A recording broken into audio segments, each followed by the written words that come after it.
আসসালামু আলাইকুম প্রিয় দর্শক, আসছি আমরা হচ্ছে ভুঁইয়া ট্রেডার্স সেই দিদারুল ভাইয়ের কাছে। তো আমরা এখানে মাছের বিভিন্ন ধরনের ঔষধ পাওয়া যায়। তারা ঔষধ প্লাস খাবার, বিভিন্ন রকমের খাদ্য সামগ্রী সব কিছু বিক্রি করে থাকেন। মাছের সকল সেবাই এখান থেকে পাওয়া যায় আর কি। তো আমরা এখানে আসছি, আজকে আমরা একটা ঔষধ নিয়ে কথা বলবো। এই ঔষধটা কোথায় কিভাবে ব্যবহার করা হয়, কখন, সে সম্পর্কে দিদারুল ভাই থেকে আমরা জিজ্ঞেস করবো। দিদারুল ভাই, আসসালামু আলাইকুম। তো ভাই, আপনি তো এই ওষুধটা কোম্পানির সাথে অনেক দিন হলো সম্পর্ক, তো এই ওষুধটার নাম কি?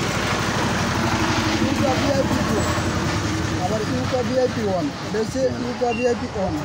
অন্যান্য কোম্পানি আরও অনেকেই অনেকভাবে নাম দিয়ে থাকে। কারোটা ইউকা, কারোটা ইউকা প্লাস এল, বিভিন্ন কোম্পানি বিভিন্ন রকম নাম দিয়ে থাকে। যেমন ইওনে আছে বায়োকোয়া 50, এরকম আর কি। আর এটা হচ্ছে ইউকা ভিআইপি 1। এটা কখন ব্যবহার করতে হয়? এটা আমরা ব্যবহার করি সাধারণত মাছের ক্ষেত্রে ব্যবহার করি যখন অ্যামোনিয়া গ্যাস হয় পুকুরে, তলদেশের গ্যাস রোধনের জন্য এটা ব্যবহার করা হয়। এবং পোলট্রিতে ব্যবহৃত হয়, পোলট্রির পেটের বিভিন্ন গ্যাস দূর করার জন্য পোলট্রিতে পানির সাথে দিতে হয়। এটা আপনার গরু, ছাগল এগুলাতে ব্যবহার করা যায়। এটা কতটুকু পানিতে ছেড়ে দিলেই হয়, না পানির মধ্যে কিভাবে মিশ্রণ করেন এটা? এটা পুকুরে ব্যবহৃত করলে আপনার যে কোনো একটা জিওলাইট জাতীয় জিনিসের সাথে মিশিয়ে তারপর একরে আপনার 2টা দিতে হয়, 3টা দিতে হয়, ঘনত্ব হলে 3টা দিতে হয়। এবং জিওলাইট সমপরিমাণ যেভাবে আপনি সম্পূর্ণ পুকুরে ছিটাতে পারেন সেই অনুযায়ী।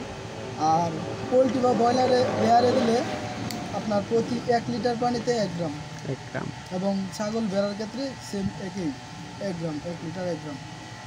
এটা মোটামুটি ব্যবহারে সুফল কেমন পাওয়া যায়? এটা আলহামদুলিল্লাহ খুব ভালো। ইউকা মাছ, মুরগি এবং সব ক্ষেত্রেই জন্য প্রত্যেকটার জন্যই খুব ভালো রেজাল্ট আসে।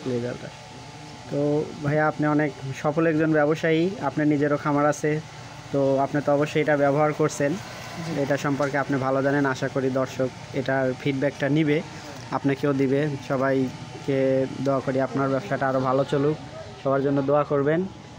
আমি দোয়া চাই সবার কাছে, আপনারা দোয়া করবেন যেভাবে আপনাদের সাথে থাকতে পারি। অবশ্যই। আপনার ঔষধের নামটা একটু আমরা দেখি ভালো করে।